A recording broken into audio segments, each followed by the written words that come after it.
मैं एक बार ममता जी quick reaction आपसे लूंगी, उसके बाद मैं आपको दिखाऊंगी, नहीं उसके बाद मैं आपको दिखाऊंगी कि कैसे आपकी पार्टी की भी नेता अब ताल ठोक रही है और वही बात कर रही है जो नवनीत राणा जी कर रही थी।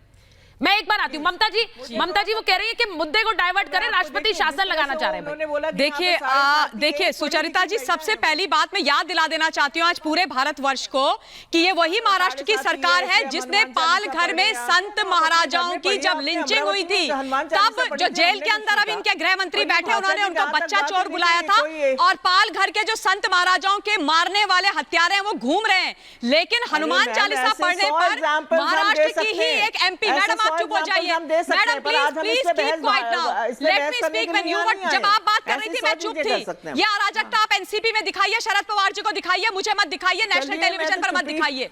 लेट मी हैव माय से, जब मैं बोल दूं तब आप बोलिएगा। पालघर के संत महाराजों की लिंचिंग की बात कर रही हूं, आपको क्यों तकलीफ हो रही है? पालघर के संत महाराजाओं के जो आज हत्यारे में घूम रहे हैं, लेकिन आप ही की महाराष्ट्र के एक सांसद और एमएलए जब हनुमान चालीसा पढ़ने की बात करते हैं, वो भी मातोश्री जो हिंदू हृदय सम्राट आदरणीय बाला साहब ठाकरे जी का भी घर है, तो हाई तौबा हो जाती है। 153A लग जाता है, 135 लग जाता है, राजद्रोह लग जाता है। मतलब ये क्या है मैडम? और एक चीज और बोलूंगी, किशोर भाई आप बोल रहे हैं बड़े शरीफ आदमी है संजय राउत।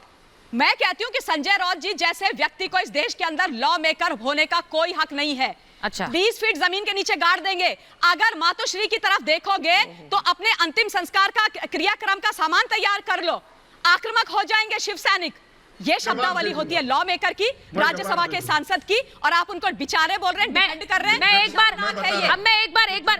बार मैं सीमा जी मैं एक बार बता देती हूँ कि हम ये बात आज क्यों कह रहे हैं, क्योंकि आपकी पार्टी की एक नेता है फहमीदा हसन, अगर गलत कर रही होंगी तो बता दीजिएगा मैम, करेक्ट कर दीजिएगा, कि उन्होंने भी उसी तरह की बात कही है, जरा ग्राफिक दिखाएंगे विक्रांत, कि उन्होंने क्या कहा है। फहमीदा हसन कह रही पीएम आवास पर मैं चालीसा पाठ करूंगी। नवनीत राणा ने भी ये कहा था, वो कह रही थी कि भाई सीएम आवास पर चालीसा पाठ की उन्होंने बात कही थी। अब फहमीदा हसन क्या कह रही है? वो कह रही है कि मैं महंगाई का मुद्दा उठाना चाहती हूं, इसलिए मैं वहां जा रही हूं। जरा जल्दी चलाएं विक्रांत से, मैं महंगाई का मुद्दा उठाना चाह रही हूं, उस पर ध्यान दिलाने के लिए मैं ये चालीसा पाठ करना चाहती हूं। नवनीत राणा ने क्या कहा था? उन्होंने कहा लाउड स्पीकर बैन का मुद्दा मैं उठाना चाहती हूं, इसलिए मैं ये कर रही हूं।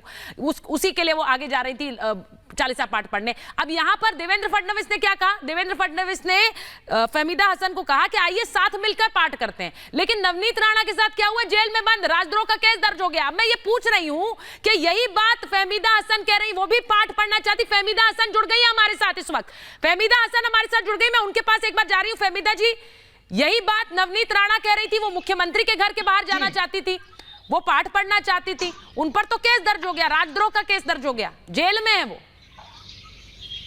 मैंने कहा जैसे भारत की हमारी संस्कृति है सर्वधर्म समभाव, तो मैं सर्वधर्मीय प्रार्थना करना वहां जाती हूँ, क्योंकि अगर इसी तरीके से जो देश के हालात है वो अगर सही हो सकते हैं, महंगाई कम हो सकती है, बेरोजगारी कम हो सकती है, अच्छा स्वास्थ्य मिल सकता है, अच्छी शिक्षा मिल सकती है, तो फिर हम लोग सारे देश के लोग नहीं तो फहमीदा जी, आपको लगा होगा ना कि ये आपके अधिकार क्षेत्र में आता है, इसीलिए आपने इसका ऐलान किया। आपको लगा कि आप ऐसा कर सकती हैं, आपको लगा आप देश के प्रधानमंत्री से गुहार लगा सकती हैं, इसीलिए आपने ये बात कही।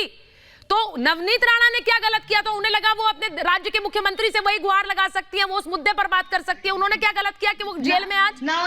नवनीत राणा जी ने कहा कि मैं उनका हिंदुत्व जगाना चाहती हूँ, इसलिए मैं हनुमान चालीसा पढ़ना चाहती हूँ। अच्छा, अगर इसी तरीके से सबके हिंदुत्व जगे, आज आप एक बात सुन लीजिए कि आज नहीं तो हिंदुत्व जगाना उद्धव ठाकरे जी है।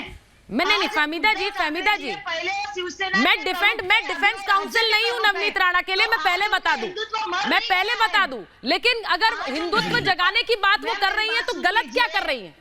मैं पूछ रही हूँ आपसे, गलत क्या कर रही है? नहीं गलत क्या है उसमें? सुचरिता जी, हिंदुत्व मर नहीं गया है। पहले वो, आप मेरी बात तो सुनिए। आज वो पहले शिवसेना संगठन के प्रमुख थे, अभी वो राज्य के प्रमुख है।